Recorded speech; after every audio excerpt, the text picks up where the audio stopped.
Ustaz, itu dapat apa? nanti ada pelatihannya lagi ya Ustaz Faisal ya. nanti takutnya nanti lama intinya gitu. Oke, sedikit caranya ini nggak ada mau praktek sih, ada mau jadi sapi-sapian nggak? Nggak mau lewat ilmu, nggak bisa jadi sapi-sapi sama aja yang boleh yang lewat ilmu. Ini ilmu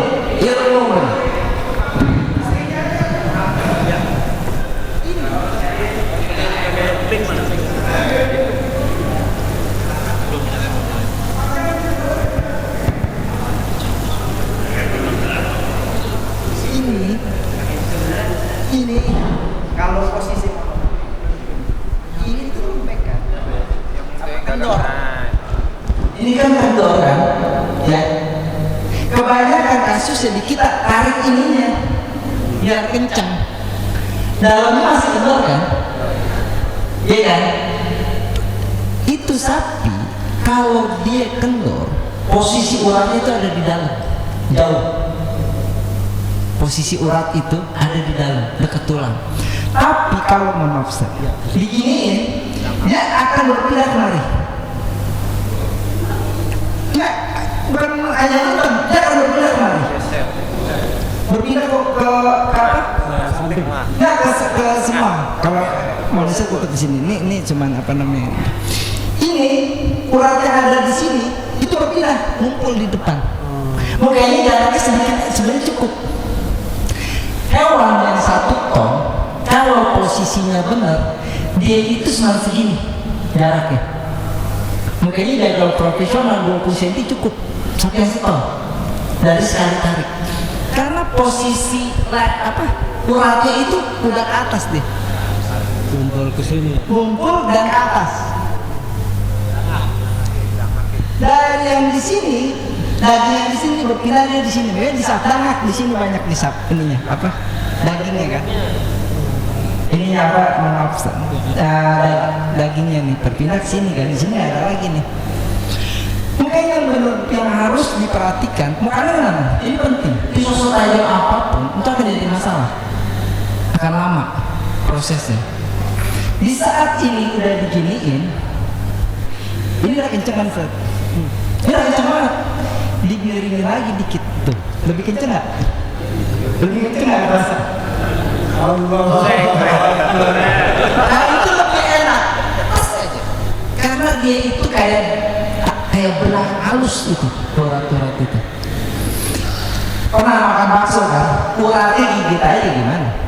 Kecap, pindah sini, gitu. Apalagi kendor. Jadi benar-benar regangkan dulu. Ini ilmunya itu penting. Regangkan. Itu kalaupun pisau kita sedikit berkurang ketajamannya, udah itu, insya Allah. Kebanyakan yang saya lihat, wah itu pisaunya gak tajam, ada yang nampil ini di YouTube atau di medsos lain, hina-hina, sebetulnya nggak ada hina-hina orang. Wah itu salah tuh, wah ini janganlah. Kita kadang-kadang Korea ini yang terkadang bahasanya yang nggak bagus gitu. Pisaunya itu kurang panjang nih. Kebanyakan pisaunya. Kalau banyak yang saya perhatiin, pisaunya nggak masalah. Yang masalah yang meganginnya banyak. Banyak banget. Banyak salah di situ. Walaupun pisaunya juga banyak masalah adanya. Cuma kalau pisau posisinya benar dia akan ketolong. Coba aja antum ke jagal, antum cek pisau jagal setajam apa, nggak begitu dari mana, bukan kita nggak ini, karena dia tahu tekniknya. Itu malah bisa lebih tajam lagi gitu, kasarnya lebih ngeri gitu. Ini jagal-jagal pak, diambil kadang-kadang bangun tidur nggak ngasah, ambil aja kayak serekan apa, sudah sekali-sekali aja, karena dia tahu teknik itu, peregangannya itu. Oke, sampai tadi yang nanya tadi ada pertanyaan lagi? Udah. Awal Haji Muhammad Syukri saat Durian Al-Akhir. Saya mau tanya porsi panjang alat gitu ya terhadap ketebalan leher hewan gitu. Panjang bilah ya. Panjang bilahnya minimalnya berapa gitu ya? Iya iya. Oke, terima kasih.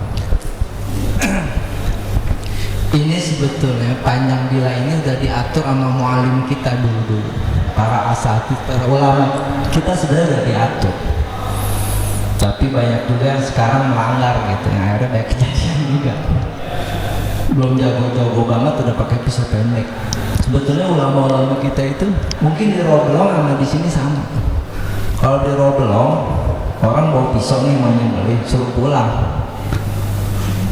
Sama tuh di Petamburan tuh, Habib Rizik tuh kalau motong di situ pakai pisau pendek suruh pulang. Mualim di daerah saya juga begitu tuh. Walaupun udah 20 tahun, 30 tahun kerja di Jakarta, enggak. Dia itu sangat hati-hati di sini. Karena sapi itu barang mewah. Di kita tuh mewah, 50 juta. Minimal 20 juta. Habis itu buat konsumsi orang banyak. Gagal. Yang disalahin siapa? Kiainya disalahin, tukang potong disalahin, semua disalahin. Karena apa? Rata-rata kan potong di masjid, bukan dijaga. Dijaga mah enak, tutup jebret. Mau potong kayak gimana juga. Takutnya dari dulu para ulama-ulama kita itu jangan sampai nih. Makanya dibikin sebetulnya kode etik apa namanya, peraturan yang nggak mengikat dari masyarakat. Dilihat yang motong mesti rajin sholatnya, orang baik di masyarakat, nggak pernah nipu, nggak pernah berbohong, yang itu sangat detail ya. Sampai engkong saya itu ibaratnya engkong kan punya kandang kambing, motong ya bisa, tetap kita disuruh nangin tuh, lu panggil lah gitu dia motongin. Maksudnya kita dulu kita mikir kenapa nggak engkong aja, golok punya. Cuman karena ketertiban di masyarakat, sampai motong ayam kita disuruh, lu sono bilang tong minum sono, ya salah. Sekarang apa seperti itu? Hati-hatian. Kenapa sekarang timbul banyak kejadian-kejadian? Karena kita udah jauh dari ulama deh, benar-benar. Yang motong sombong-sombongan, pisaunya menipis. Oh lu enggak, lu hati-hati. Itu rata-rata tukang motong ayam bisa bawa pisau 3 ayam. Apalagi pisau kanan mau potong sapi Ustaz, bisa setas. Padahal yang dipotong 1. Saking menjaganya. Nah, balik lagi ke pertanyaan tadi, pisau itu standarisasinya sebetulnya ada nama. Saya cuma sampai saat ini saya nggak ketemu lagi guru saya. Dia katanya punya kitabnya tuh. Ada salah satu tulisan ulama Yaman atau Indonesia saya lupa, itu mendetailkan tentang itu. Apa namanya? Menulis tentang itu. Nanti ada juga insya Allah doain, ada salah satu asuhan saya lagi ngarang menerjemahkan sebuah kitab. Di situ ada tulisan tentang panjang. Jadi ulama itu menulis tentang panjangnya. Dia memakai ukuran paku gitu. Insya Allah kalau memang terjemahan ini kelar, insya Allah bisa nanti dibagi-bagi gitu. Karena di situ komplit itu tentang permasalahan hewan semua ada semua di situ. Nah intinya itu. Nah seyogyanya sebenarnya sebuah pisau itu 2 kali panjang dari leher itu sebetulnya. Betul. Di negara-negara non muslim ya, contohnya Israel lah, kita ngomongin Israel gitu. Ini kan dulu ahli kitab sama kita, motongnya nyembelihnya sama gitu, nggak di apa. Itu dia 2 kali panjang gitu. Malah di sana sangat selektif. Jadi untuk mendapat sertifikat juleha itu susah banget. Satu, pisau dia mesti bisa masak. Yang kedua, dia bisa memastikan dalam beberapa menit tuh hewan mesti mati. Itu banyak syarat-syaratnya. Dan dia sudah menetapkan 2 kali dari leher pisau. Dia benar-benar sama kita. Jadi kalau berarti kita sebetulnya ya ukuran golok deh, sejengkal 2 jari, sejengkal 3 jari deh, sekitar 27 sampai 30, 25 sampai 30. Itu untuk pemula, untuk aman gitu. Bukannya saya melarang abang pakai pisau, nggak apa-apa, cuman untuk yang awam jangan. Dan lihat karena peraturan setiap tempat beda. Kalau di sini boleh pisau kecil, nggak boleh, jarang. Orang-orang dulu jarang pakai pisau kecil. Hah? Iya, resiko. Alhamdulillah masih ada orang-orang tua yang dijaga itu. Itu bagus, itu bagus. Kebanyakan orang karena gini, pisau pendek kalau dia nggak ngerti, kalau tajamnya cuma segi, misalnya dia ngasah, iya kan? Dapat tajam segini, masalah. Misalnya ini tajamnya cuma segini, itu masalah. Cuma kalau pisau panjang, dia punya tajam segini aja. Misalnya yang depan kena tulang, yang belakang kena aspal, masih bisa insya Allah. Itu makanya ikhtiarnya orang dulu. Ikhtiarnya itu. Bukannya nggak boleh. Oh haram, enggak. Cuman kita mesti pikirin. Jadi di tempat itu masalah panjang itu kalau di Indonesia tergantung wilayah. Di daerah Jawa Tengah ya, sama Jawa Timur rata-rata panjang.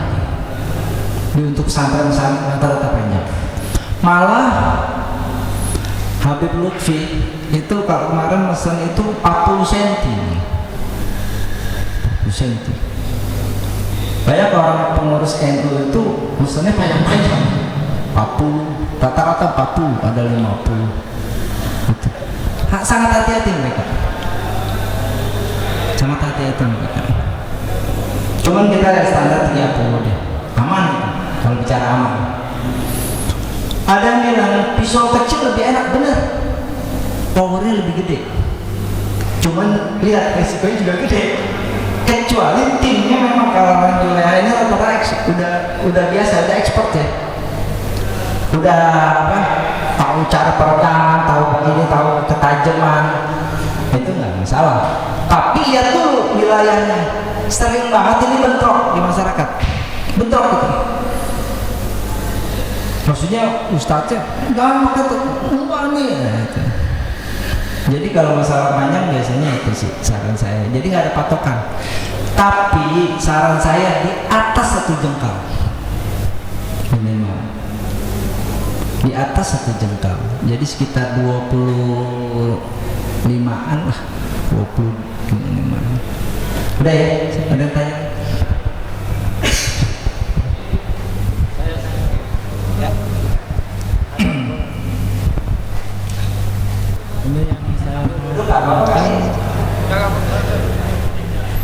Jarak untuk hewan yang kita sembelih di bagian lehernya ini dari jakun ini.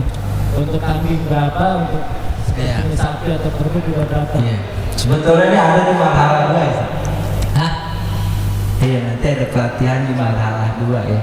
Itu nanti anatomi semua dibahas. Cuma nggak apa-apa sedikit kali ya. Nah ini dia nih. Kita terkadang motong modal berani. Modal berani doang, nekat gitu. Udah lah, gua aja bisa memotong gitu. Ilmunya nggak ada. Makanya bagus nih ada pelatihan seperti ini. Penting banget. Walaupun sekarang belum motong, minimal pengetahuannya dulu deh. Ini penting. Karena banyak banget pas udah kejadian gagal baru belajar. Ini banyak dari kita nih.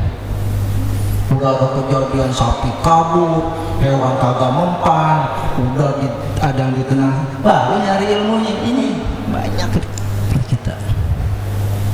Jadi udah kena apa? Kena musibah ilmu ini. Ini dia. Anatomi itu penting nanti dipelajari sebenarnya di marhala dulu, cuman singkat-singkatnya aja ya misalnya. Jadi hewan itu gue jarang bisa gambar sapi nih. Baru bisa gambar sapi Bang. Iya deh, intinya ini leher tadi ya, ini pala lah gitu ya, mudah-mudahan palanya gitu. Nah ini leher. Nah ini kan ada jakun nih. Ini bicara kita omongan orang dulu nih, ustadz dulu. Jangan lu motong di atas jakun, karena ini bukan bagian dari pala. Ada yang bilang gitu. Ini kongkong kita nih satu sebelah. Nah ada kayak gitu. Ada yang bilang jangan di atas jakun. Mestinya di mana? Adanya di bawah jakun. Nah, ini memang kalau bicara dari anatominya, ini kan urat urat nih. Apa namanya? Kerongkongan, vena, iya, itu di sini nih. Gitu. Kalau dia ke depanan, dia itu makin menjauh. Jadi urat begini nih. Dia di titik sembelih pada ngumpul nih semuanya. Dari ituan juga, dari apa namanya? Buntut tuh, saraf, semua itu ngumpul di sini. Semua ngumpul di sini. Dan ini paling besar kan. Nanti ini dari sini kebagi-bagi kan kecil gitu kan. Nah ini disebut titik kematian nih berarti. Makanya kenapa ada hukuman penggal pancung itu sangat dinin di Islam, karena dia udah langsung putus semua tuh ke otak. Makanya ada titik tuh. Nah dia di saat ini ke atas, dia tuh semakin di dalam, bukan di luar. Lebih ngumpet. Jadi semakin dia ada di atas nih, itu semakin dalam, semakin jauh antara apa? Kulit nih sama jarak. Kalau di sini kan ada nih, coba lihat. Di leher kita ada di sini. Di sini nggak ada. Iya kan? Ngumpet semakin dalam. Nah, pertanyaannya gampangnya gimana sih? Ngukurnya di kita sebetulnya udah ada pelajaran ya. Ada bilang 4 jari, ada 5 jari, iya kan? Ukur aja dah, 3 jari, atau 5 jari, kata gitu. Ngukurnya dari mana? Nah, ini banyak yang salah. Ngukur 5 jarinya dari sini. Masalah pembahasan fikihnya nanti ada ustadz ya. 5 ya ustadz ya? 5 jari.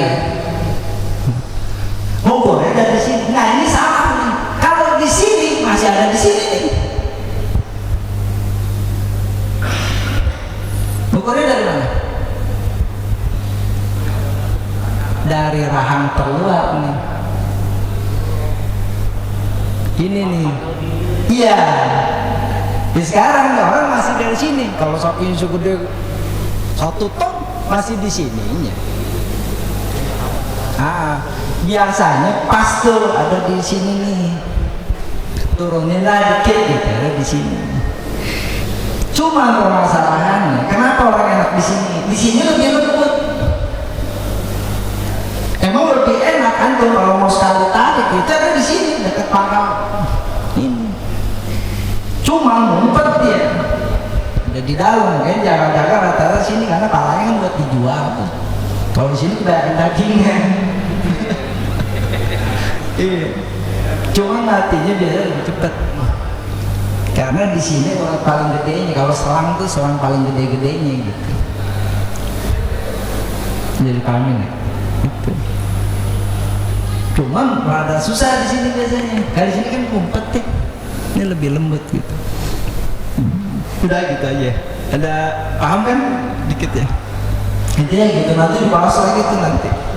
Pertama kali nanti saraf apa yang ini nanti saraf terakhir kali itu saraf motorik. Ya nanti itu dibahas tuh. Kenapa udah dipotong kok masih bisa kabur-kaburan tuh sapi? Nanti ada pembahasan lagi. Makanya nih bagus nih ngikutin terus Ustaz Faisal kalau udah bikin acara. Ini aja tuh. Ikutin gitu. Bukannya promosi enggak, saya sih penting gitu. Dan ini penting terutama orang-orang yang memang melaksanakan Idul Adha ya. Oh ini balik lagi ke media ngasah ya. Udah ya? Udah lagi nggak? Lanjut ya. Nah ini media ngasah sih udah pada tahu ya. Yang pertama itu batu. Ini batu alam atau orang kita bilang untal atau batu gunung ya. Itu di pasar. Itu bisa ngasah, bisa buat ngasah. Cuma permasalahannya batu ungkal kita ini nggak ada penelitiannya. Kalau di luar negeri itu kayak di Jepang gitu. Ini batu dipilihin yang bagus dijual, yang nggak bagus nggak dipakai. Kalau kita enggak, batu gede dipotong semua. Jadi untung-untungan kita. Kadang dapat yang bagus, kadang dapat enggak. Saya ngumpulin kalau dari dulu sampai sekarang mungkin ratusan kali batu begitu. Jelek kita taruh, jelek kita taruh, kadang dibagi orang dari itu. Kalau maksudnya kita biarin mahalan dikit, kan di pasar 10.000, nggak apa-apa 50.000, cuman bagus. Batu kita, makanya di Sukabumi itu udah biasa, tukang arit itu colong-colongan batu, bukan arit, batunya, ini batunya bagus dicolong, karena arit gue bisa beli, batu bagus, belum tentu gue dapet. Gitu, colong-colongan sampai itu dibawa ke Jakarta tuh colongan, buat nunjukin kita dong, bang, bagus colong nih, colong apa? Batu. Lu cek dong, bagus kan kak? Ya bagus nih. Iya bang, gue colongan, mah dasar lu. Orang yang motor ini orang batu asal. Karena saking pentingnya mereka itu, semakin bagus batu semakin cepat tajamnya, semakin cepat selesai. Yang ini batu gerinda bisa dipakai. Ada beberapa tipe tertentu. Nah, cuman lihat ada tulisannya for stainless, ada tulisannya buat umum, buat khusus. Cari yang memang buat carbon steel. Ini bisa. Cuman permasalahannya kalau ngasah pakai ini, kotorannya masuk nih ke posisi ini, ke pori-pori ini. Akhirnya kan numpuk, jadi nggak abrasif. Bisa paham ya? Kayak minyak kan ada numpuk tuh kalau di batu tuh kan udah nggak bisa ngasah. Gitu posisinya dulu. Nah ini jeleknya itu. Makanya dia dipakai untuk speed apa? Untuk putaran. Jadi di saat kena itu kotorannya langsung mental gitu. Kalau ini dipakai buat manual, rata-rata pertama kali beli enak, habis itu izin. Makanya kalau mau ini nggak apa-apa, cuma airnya mengalir. Airnya mengalir ada dimiringin. Cuman yang rada susah, cuman enak. Ini murah, awet dibanding batu yang terus. Lagi. Nah ini keramik ya. Nah ini batu asli keramik. Jangan anggap keramik musola ya. Ini keramik khusus nih. Ntar keramik musola dicolong aja. Atau kenapa? Tuh lu ke masjid? Enggak, gue mau ngasah. Ke masjid buat ngasah doang. Nah ini keramiknya beda. Ada yang bilang keramik, ada yang bilang seramik. Dia beda, memang khusus jenis sejenis, cuman dia beda khusus. Dia tuh ada abrasif. Kalau keramik ini nggak bisa abrasif. Bisa juga bisa keramik, bukan keramik. Kalau dulu kan tegel ya, yang zaman dulu tuh yang kuning tuh apa tuh? Traso. Nah itu balik, itu kan coklat tuh. Nah itu bisa buat ngasah. Kalau buat bisa dapur aja kena. Itu kisaran grade 1000 malah itu. Cari itu batu yang belakang itu, dia kadang-kadang itu ada abrasifnya. Dulu kita sampai kayak orang gila itu neliti, wah keramik mana yang bisa kayak orang astagfirullahaladzim. Karena sekarang dulu karena nggak ada nih pengetahuan ini nih, akhirnya kita nyari-nyari. Kalau ada ya udah beli aja dah, dibanding congkelin keramik orang. Sama juga kayak keramik itu zaman Belanda itu, piringnya tau kan yang ada nona Belanda itu, gambarnya kalau orang Betawi kita tuh pada itu piring dipajang tuh di dinding tuh, yang ada gambar nona Belanda, nggak ada itu. Nah itu bisa, belakangnya itu bisa, itu juga abrasif. Nah itu saya pernah pakai itu, dan itu bisa ketajamannya luar biasa itu. Mungkin kisaran 1000 ke atas. Cuman ya udah susah sekarang, udah susah nyari gituan itu keramik. Dulu di rumah kita apa habis tuh kita ambilin punya mak kita gitu, pakai buat apaan kan? Sampai kan pengen penasaran gitu. Cuman untuk yang sekarang nggak bisa. Mungkin materialnya beda, saya juga nggak tahu. Belum pernah tahu lagi sekarang. Terus amplas. Nah amplas ini paling gampang dicarinya, paling gampang digunainya. Cuman permasalahannya boros.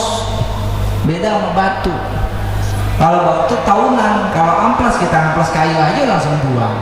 Apalagi baja kan gitu logikanya. Buat kayu aja sebentaran. Ada beberapa sih merek-merek tertentu kayak Norton. Itu memang cuman harganya. Itu saya pernah beli selembar ini 250.000 dulu.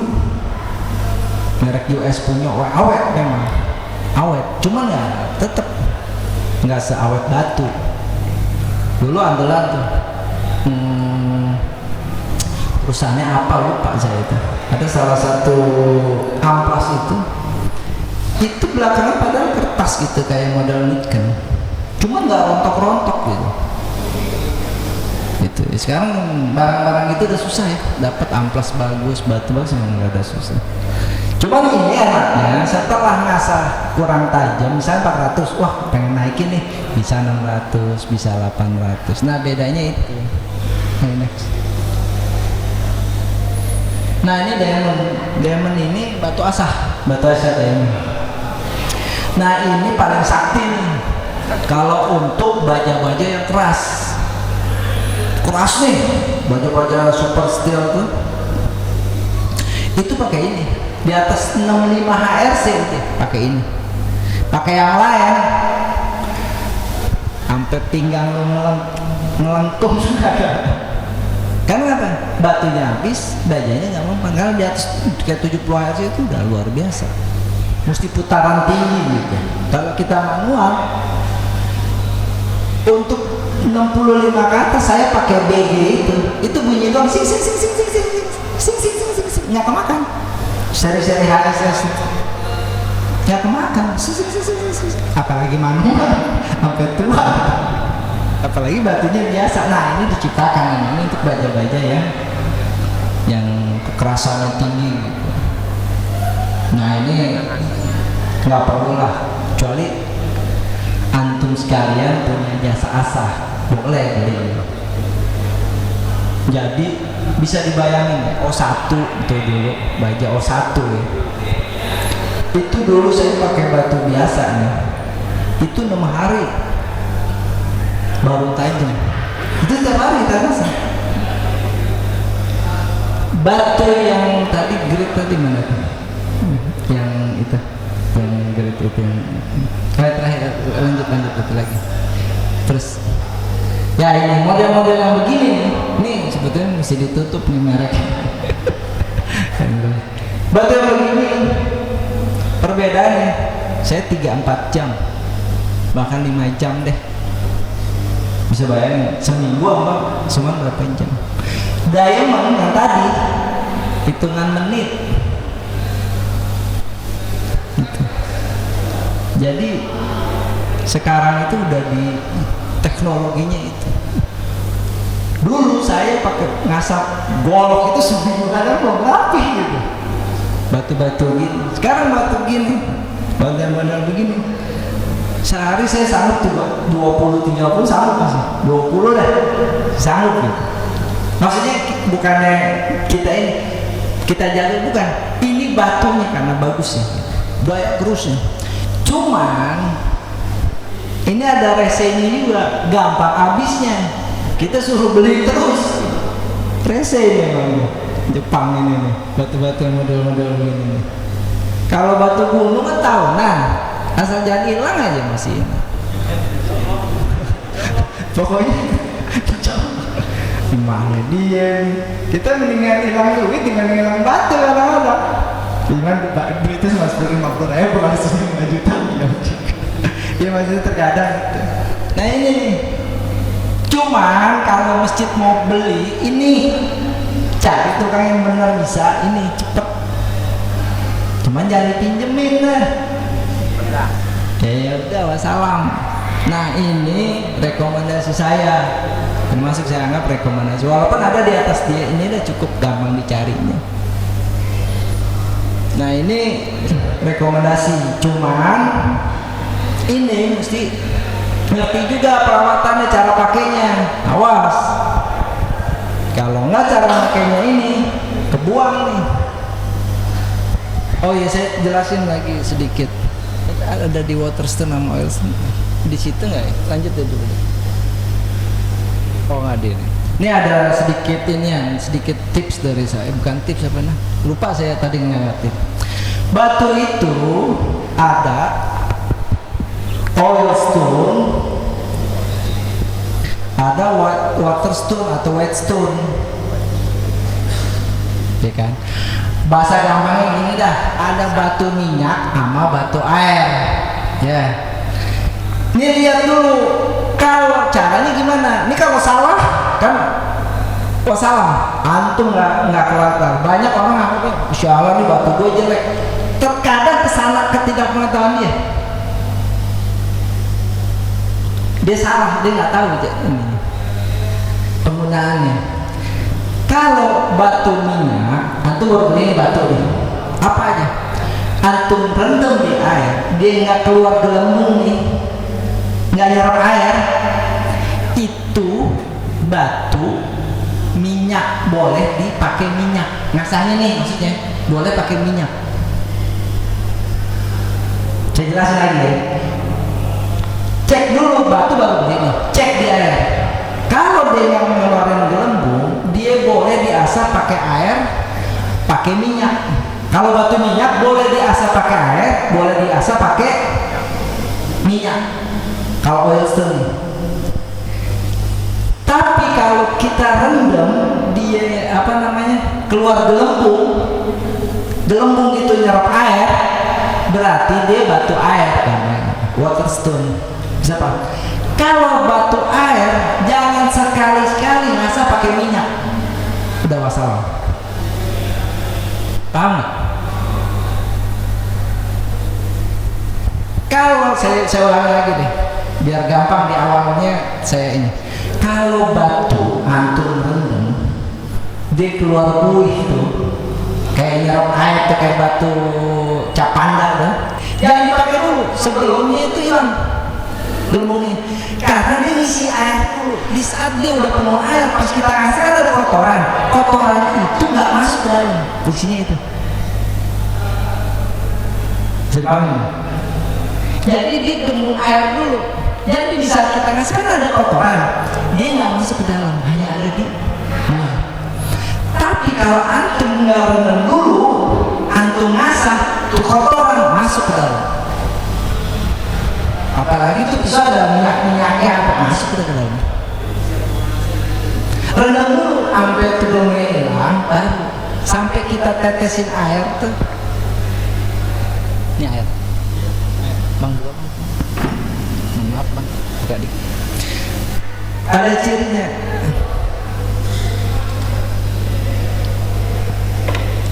Ya, tuang dikit aja. Dia sampai itu kayak air lawas misalnya. Kalau belum jangan dipakai. Nanti dia masuk ke dalam, nutupin pori-porinya, udah nggak masalah lagi. Makanya banyak orang nanya, bang, gue pertama kali beli ini enak kok, sekarang udah nggak enak karena ketutup. Tapi kalau batu minyak, maksudnya batu yang nggak kerendam tuh, nggak ngelembungin nggak gelembung air, aman. Mau pakai minyak oke, mau pakai air juga nggak apa-apa. Jelas ya? Nah, rata-rata batu ini batu yang air, Ada orang beli sama saya waktu itu, tolong beliin batu gue, batu yang bagus. Yang mana gue bilang? Yang bagus deh menurut itu. Jadi ada ini. Udah bang, gue itu berapa duit? Ya ntar gue kasih tahu harganya. Di sekalian kalau pas belanja. Waktu itu di kota masih komplit itu. Melotot tuh masih ada, sekarang udah susah ya. Udah ceritanya beliin itu batu Jerman gitu. Waktu itu di zaman itu mahal. Waktu itu harganya 500.000, mahal banget proses saya itu.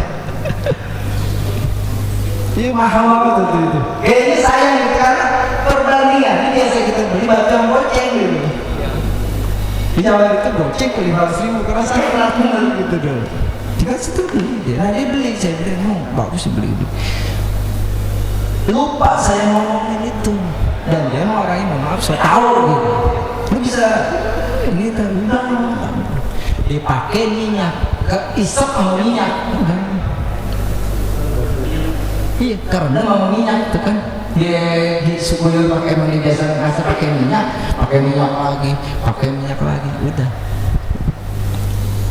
nggak bisa fungsi itu udah sesuai aslinya pasti bisa cuman mas paham kan jadi kita ini jadi minyak aja di atasnya gitu. Jadi nah ini penting tahun ini jadi batu itu banyak jenisnya ada juga batu yang kering dia maunya penggunaannya kering ada kalau di ampas kan ada wet and dry ya ada yang wet and yang dry itu juga jangan salah tuh kalau ampas basah ya kan pakai kering rontok kalau pakai kayak gitu tuh kan ada jadi penggunaan itu kita mesti tahu. Sebelum saya tutup ada pertanyaan lagi 5 menit lagi karena nanti pas kita praktek ngasah nggak ada tanya-tanya lagi nih jadi biar nanti fokus kita praktek ya. Assalamualaikum warahmatullahi wabarakatuh. Jadi terkait dengan kelas dan cara mengasah dan contohnya untuk pemula sisi bilah mana yang cocok untuk kita gunakan dalam mengasah. Tadi kan ada yang V, ada yang Eva dan yang model kayak ampak ya. Kira-kira kalau kita sebagai pemula untuk yang buat belajar asah dan belajar membeli itu cocoknya yang mana? Yang kedua terkait dengan pilihan mengasah batu asah itu tadi saya sedikit nggak ada yang saya nggak dapat ya. Tapi saya mau katakan ini banyak tipenya banyak apa namanya itu ada yang 120 ada 130.000 itu yaitu saya tadi nggak tahu dari penjelasan bahwa ini cocoknya siapa itu yang kita gunakan untuk mengasah yang grade berapa ya karena ada yang buat bolong terbang ada bolong buat ngebeli ada bolong ada kampak juga grade yang mana yang cocok untuk yang kita gunakan pertama.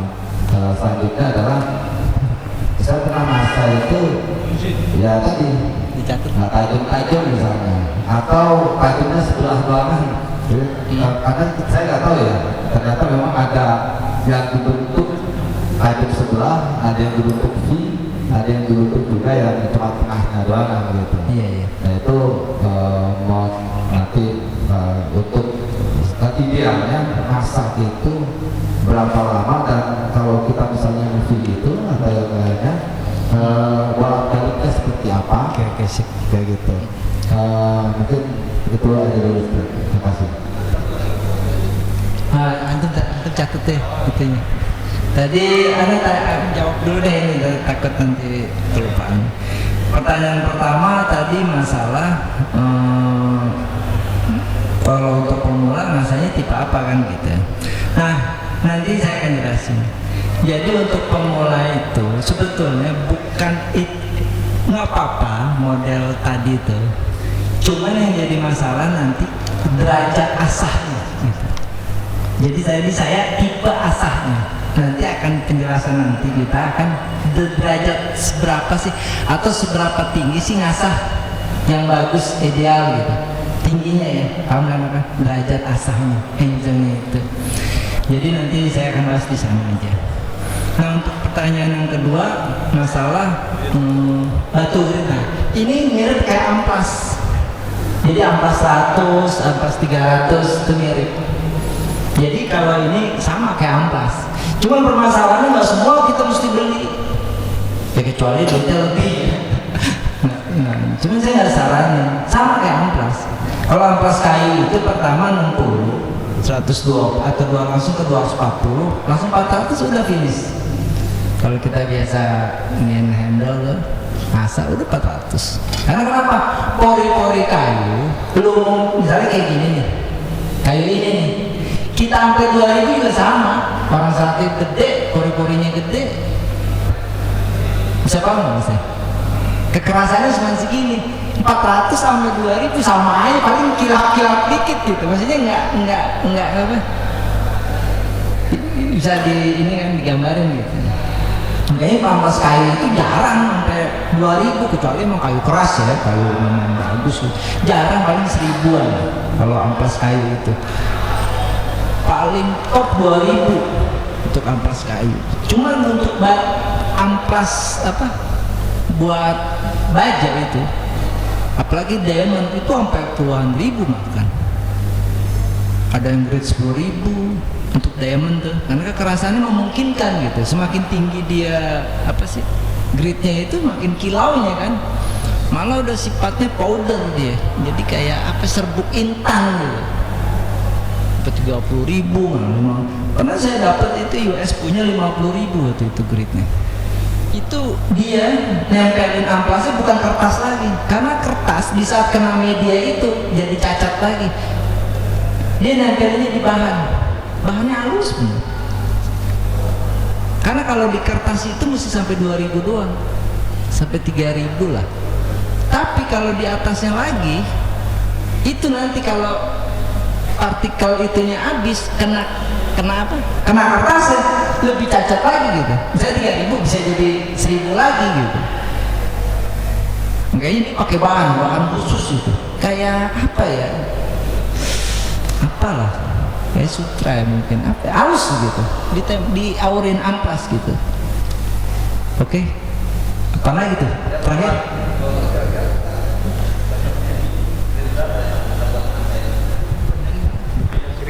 Oh iya. Oh iya oke. Jadi grit itu, nih banyak yang salah.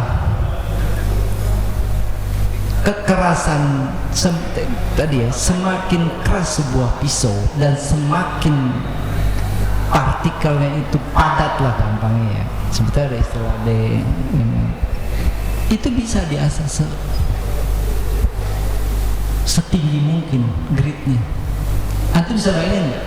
Kayu keras sama kayu lembek. Kayu lembek antum asah 1000 tetap aja berududan kan? Apa nih? Berududan bahasa ini apa nih? Masih kasar aja kan? Ini mau diangkat apapun ya karena memang pori-porinya apa sih pori-porinya apa sih? Ya intinya nggak padat gitu loh. Tapi kalau kayunya keras kayak ebony, kayu iya itu bisa 2000, malah ada yang apa namanya kayu apa namanya gali asem gitu atau gali kelor bisa sampai 2000 kilap dia. Kalau nah begitu juga baja. Kalau untuk transfer ngapain ada 5000? Bisa dibayangin nggak Mas? 1000 sama 5000 terkadang sama hasilnya. Karena pori-pori itu tuh bisa di ini enggak? Jadi kalau untuk pemula 1000 itu cukup, 2000 deh. Jadi gini, lihat dulu sih, maksud saya tuh lihat dulu di saat bajanya itu memang mumpuni, kan gampangnya mirror ya kan? Pernah ini nggak? Kalau dia bisa sampai mirror, ini karbon semuanya sampai mirror, berarti kan itu kekerasannya. Ada yang nggak di amplas 2000 gitu aja, nggak begitu mirror, berarti kan itu bajanya nggak begitu kalau itu bajanya bagus kualitasnya, saya sarankan setajam-tajamnya dan setinggi-tingginya, karena itu ajarannya agama. Ada yang bilang, enggak, Bu, di batu ini di grade 2000 tajam, di grade 5000 kok nggak tajam? Lu salah rasanya, lu salah milih bajanya, lu salah pengolahannya, udah wassalam. Karena logikanya udah nggak keterima. Kayak tadi logika kayu aja sama baja, apalagi di aluminium ya Bang ya. Kalau aluminium serinya 3, 4 dia bisa mengkilap. Coba seri di atasnya 7 mengkilap, mau 2000 mau 4 sama aja gitu. Itu logam gitu, sama. Bisa dipahamin ya. Pertanyaan selanjutnya sebelum nanti ini nih terakhir ya. Emang enakan begini ya Rin, coba dari tadi tanya jawab aja ya. Assalamualaikum warahmatullahi wabarakatuh. Saya Wadi dari Rawajati Ustaz. Saya mau nanya, adakah tips atau teknik khusus buat kita nih orang awam? Kan suka sering kita ditawarin golok. Iya. Nah, kan seringnya tuh di tesnya misalnya pakai kertas begitu aja kan, artinya ketajaman. Nah sekarang pertanyaan saya, ada nggak tips khusus atau teknik khusus bahwa golok ini atau pisau ini bahannya budget bagus? Nah, gitu. Jadi kan itu juga terkait sama pengasahan ya, dengan batu pengasahannya. Tanya saya dari saya, terima kasih. Assalamualaikum warahmatullahi wabarakatuh. Apa sebetulnya nggak jawab masalah ini ya, masalah nanti kan ke etika perdagangan juga ya. Cuman ada beberapa yang kadang-kadang saya miris gitu, karena baja itu kalau udah diolah udah nggak ketahuan ini baja A, B, C, D itu, makanya rawan penipuan di situ tuh. Jadi kalau dia masih raw material atau langsung dari baja dari pabrik gitu, itu ada serinya, ada capnya gitu. Cuman kalau udah jadi pisau nggak ketahuan. Banyak bener kejadian gitu. Bajang, Bang, dia marah sama saya. Apa nih lo? Apa namanya? Gua kok diasain kok gampang tumpul. Ini kan gua bahannya D2. Lu pernah dijelasin D2 itu kekuatannya. Kadang-kadang miris gitu. Padahal kita bukan produk yang kita tahu gitu, kita jual kita. Makanya saya kadang-kadang males tuh kalau ngasain, kalau yang saya nggak tahu bahannya gitu. Takutnya nanti jadi kita yang disalahin. Karena saya bilang ini bukan D2 sih. Akhirnya saya kekesalan gitu. Banyak, jadi kan kita juga bisa nyalahin siapa yang nipunya di awal gitu. Apakah salesnya, apakah dari pihak ininya, pihak yang belinya, apakah pandainya, apakah tukang asahnya. Banyak faktor, kita bisa salahin semua karena husnuzon aja udah. Makanya terkadang ini jadi penting, kenapa marking itu penting gitu. Banyak banget di lapangan banyak. Nih Bang, gua pakai baja ini, kita lihat baja itu kita tahu ini nggak karat, kok karat gitu. Saya bilang jauh aja deh. Emang rada susah gitu. Jadi sebetulnya kebanyakan kita ini apa ya? Saya takut salah. Takut salah.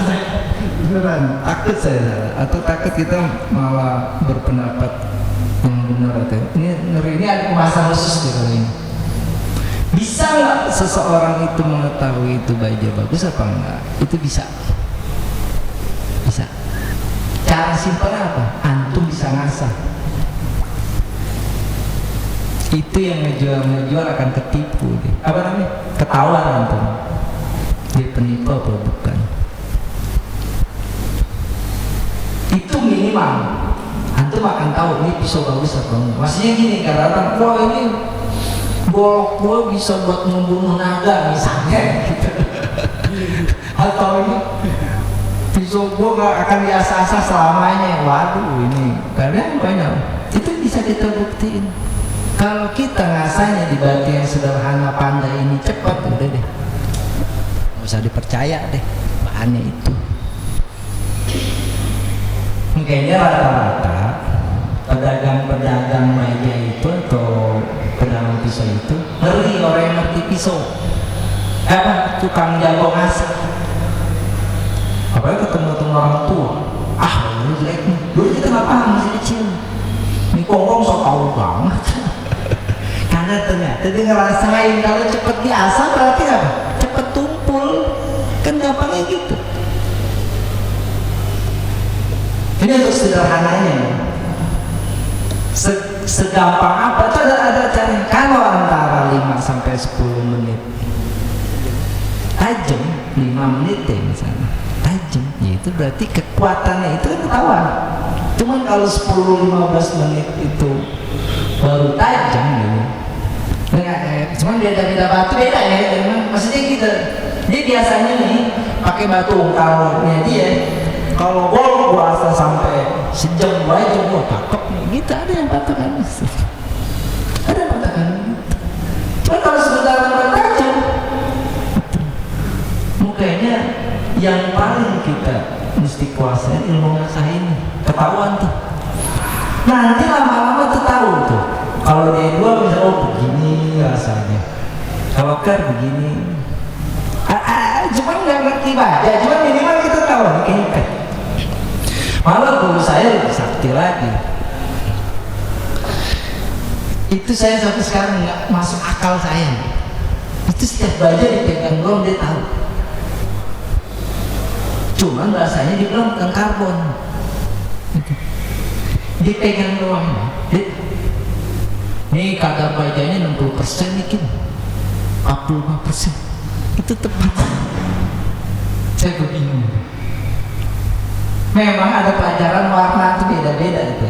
Kalau baja R itu kadang-kadang baja hitam, ada baja putih. Misalnya ada kandungan kronologi atau high carbon atau enggak gitu. Itu apa dari itu? Apa dari bunyi wallahu alam. Meninggal 75. Saya beruntung bisa nimba ilmu dari dia karena dia tuh udah tua 75. Saya mikir aja itu bikin pisau di sana jauh kan, dia tahu di sini. Lu salah tuh. Saya mikir itu belajar mikir aja udah lama bener. Dia tahu tuh dia, lu tahu. Bukan pakai ilmunya juga, nggak magic. Ternyata itu saya masuk akal. Dia tahu gaya kita, gerakan kita itu dia tahu. Oh, salah nih. Pasti sudah salah. Lu gerak gaya begini pasti salah. Sama kayak orang sembelih. Kalau yang jago dia tahu. Wah ini pasti gagal nih. Karena posisinya dia tuh salah. Kayak ada gambaran, ada ilmu-ilmu yang memang karena bertahun-tahun, puluhan tahun dia pelajarinya, dia akan dapat. Insya Allah akan dapat. Kayaknya dulu saya juga bingung tuh ngeliat pisau banyak gitu. Mana yang pisau yang bagus, yang benar gitu. Dulu saya nggak tahu. Malah dia tanya ini mana yang reject nih. Pisau pabrik itu banyak. Waktu itu saya nggak tahu. Siapa dia semuanya sama. Dulu sama. Guru saya bilang beda gitu. Nggak paham tuh. Padahal dulu mata saya masih normal gitu. Ngeliat cewek cakep apa nggak tahu deh. Sekarang mesti gitu. Intinya normal gitu masih muda. Lama-lama penasaran gitu. Perhatiin, sekarang udah tahu. Ada 100 mana yang bagus mana yang ini. Malah yang lucu aja ada beli pisau dari US. Harganya luar biasa. Harganya 1,5 juta. Yang satu dibeli second, yang satu dibeli baru. Menurut Bagi mana yang bagus? Saya bilang yang second lebih bagus dibanding yang baru.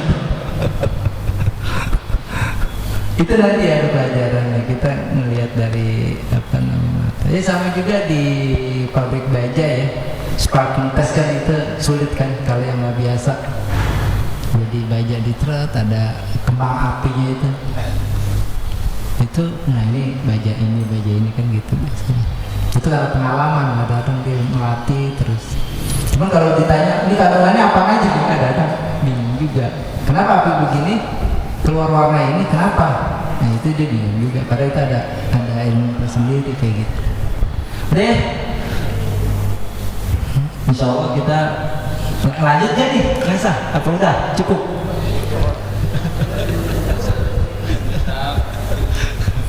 Yaudah gitu aja ya. Kalau ada yang mau tanya ya sambil ngopi-ngopi nggak apa-apa, ada satu dua orang saya jawab. Insya Allah kalau ada yang bisa saya jawab saya jawab. Kalau nggak bisa jawab ya mohon maaf. Udah sampai sini dulu. Nanti kita akan lanjut ke pelatihan ngasah. Saya kembalikan ke moderator. Ya, terima kasih atas ilmunya yang disampaikan kepada kita semua. Semoga apa yang disampaikan kita dapat pahami dan dapat bermanfaat buat kita, ya, dan dapat kita praktekkan di rumah kita, ya. Karena mengasah belum tentu benar tajam, ya. Tajam belum tentu benar mengasahnya, tapi kalau benar sudah pasti tajam, ya. Insya Allah untuk saya pernah dengar perkataannya beliau, ya.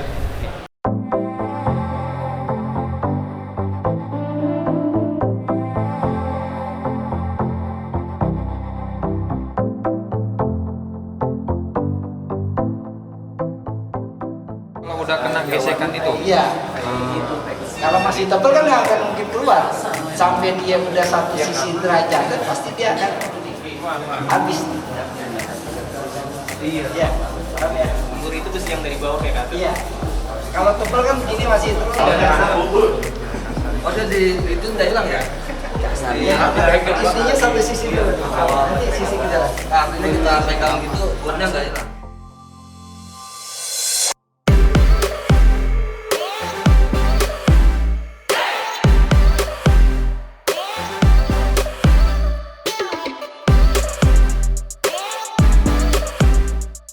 Pisaunya ini dia nih tangan tiga ini nahan ini.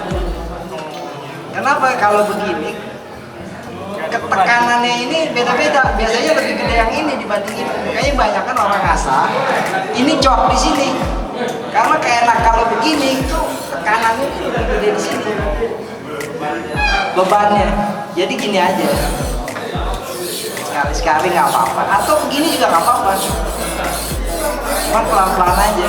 Ini emang pisaunya nih rada lama. Lama ya? Nah, cuman insya Allah lah kalau memang kita semangat belajar pasti bisa. Yang kemarin lebih keras lagi dibanding ini. Udah paham ya gerakannya? Oke. Jadi dari sini ke sana.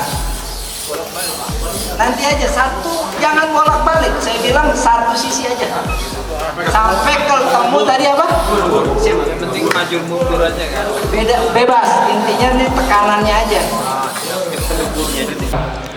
Jadi sebelum ngasah itu di batu itu kita gini dulu. Nah, segini, itu yang pas. Coba semuanya di sini. Semuanya diposisikan. Jadi bisa ngerasain kira-kira derajatnya di segini.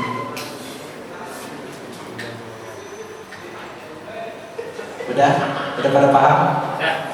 Apalin di situ tuh derajatnya tuh, segitu. Iya, nah sekitar di 20 derajat. Oke? Semuanya di situ diletakkan biar saya lihat. Nah, yang kedua itu ada istilahnya bur. Bur itu kalau orang bilang itu hasil asahan dari satu sisi. Kalau bahasa Betawi sini sama nggak meroblong? Tai asah. Paham? Sama. Intinya kayak gitu. Apa itu bur? Bur itu ciri selesainya satu sisi ngasah. Ingat. Jadi kalau bur ini belum terbentuk, jangan antum Mungkinnya banyak nih orang masak terus, kapan baliknya pada kagak tahu. Akhirnya tipis iya, tajam bening doang, tajam karena dia nggak tahu batas kapan dia waktunya untuk balik. Jadi ngasah itu kalau seandainya sampai seharian belum tajam, itu ciri antum nggak paham masalah ngasah. Ingat, kalau antum sampai seharian, ini bicara pisaunya udah tajam sebelumnya, kita mau balikin ketajaman, beda kalau tebal atau kampak. Jadi ngasah itu nggak perlu lama sebetulnya. Yang kita tahu kapan waktunya untuk balik. Nanti mau tajam lagi, dia ganti batu, cirinya sama lagi. Batu yang antum di depan itu cap panda itu pertama kali saya yang pernah belajar sama saya. Walaupun udah jago, lu pandang dulu di rumah. Karena ini ciri nanti patokan. Nanti kedepannya jadi paham. Banyak orang yang udah jago ngasah ragu, tajam kan, itu keraguan. Karena nggak yakin, ilmunya nggak yakin. Karena itu begitu. Anda nggak mau nanti di saat ini nanti ilmu ini malah nggak yakin ini tajam nggak. Misalnya kita yang nggak paham, tolong nanti ditanya satu-satu. Tajam.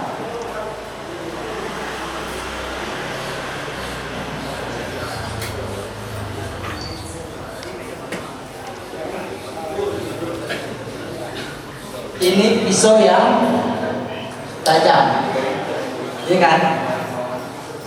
Pisau yang tajam. Ini pisau yang tumpul.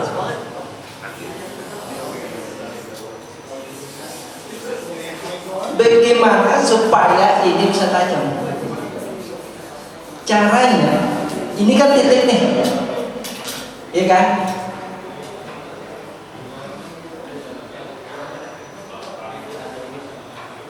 Gitu deh, paham kan?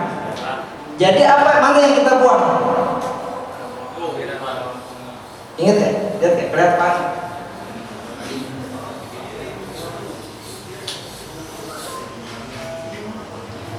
Nah, sudut ini ngebentuk, ini titik tengah, sekitar berapa? 20. Kurang dikit nggak apa-apa, lebih dikit nggak masalah, nggak apa-apa. Nanti karena derajat ini nggak semua pisau sama. Kalau memang kualitas bagiannya bagus, dia bisa ditipiskan. Tapi kalau kualitas bagiannya nggak bagus, biasanya ditipiskan jadi masalah, gampang tumpul, gampang meot dan basah. Nah, sekarang udah pada tahap kan, posisikan semua di 20 derajat sekarang.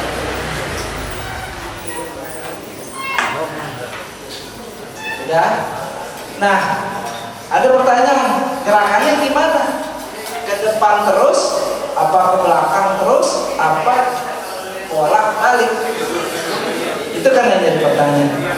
Ada beberapa teknik sebetulnya. Tolong jangan ngasah dulu, suara saya masih ini. Maaf. Maksudnya kadang-kadang saya kedengaran ngasah salah tuh di kuping langsung peng gitu. Sambil aja sambil. Enggak, kalau bener juga peng gitu, nggak tahu. Jadi dulu saya ada 20 orang ngasah, saya merem aja. Saya tahu itu yang salah, yang benar, salah yang benar gitu dulu. Sekarang sih udah nggak begitu lagi lah, kupingnya udah bermasalah. Jadi ingat ya tadi apa? Saya lupa lagi. Masalah bolak-balik.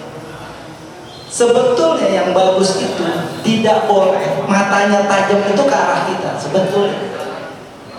Karena kenapa? Dulu dikhawatirkan kalau ada binatang buas dia nomprok kita, ini kena diri kita sendiri. sebetulnya. Makanya orang dulu tuh nyari pojok, mojokin gitu, pojokan gitu, aman. Takutnya ada anak kecil atau kita kaget, ini berbahaya. Yang bagus sebetulnya kemana? Sebetulnya keluar. Cuma permasalahan kan tangan kita nih. Dan kita juga di kota besar ya, jangan ini. Cuman kalau di daerah-daerah yang konflik, binatang banyak binatang itu sebenarnya nggak disarankan. Lebih bagus dia ke depan. Nah permasalahannya di saat kita balik kan pakai tangan kidal nih, jarang orang bisa. Ini yang jadi masalah. Kalau lebih bagus gitu.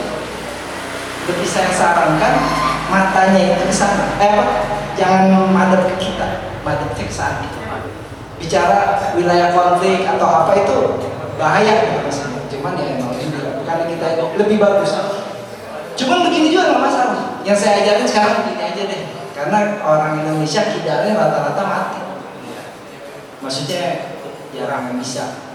Nah, gerakannya untuk pertama kali, saya pakai bahasa gampang ngerti aja, nggak usah pakai bahasa Indonesia. Kalau klinik, kalau ngegerus bebas, mau begini, srek nggak apa-apa, mau 2 kali nggak apa-apa. Intinya apa? Derajatnya antum udah tahu, dan yang kedua yang dicari apa? Sekarang antum cari itu bur dengan derajat segitu. Kalau yang belum paham kemari, kalau yang udah paham langsung kerjain. Ayo mulai. Batu ya, oke. Sorry baru paham. Batu ini itu pertama kali pakai yang hitam karena kekasarannya lebih tinggi. Ya, yang hitam. Yang hitam dulu deh. Nanti habis itu baru yang merah. Jadi ke hitam dulu, oke? Kita mulai dari sekarang biar waktunya cepat. Coba. Cari burnya dulu. Bebas. Yang penting batunya kan tadi water stone, jadi air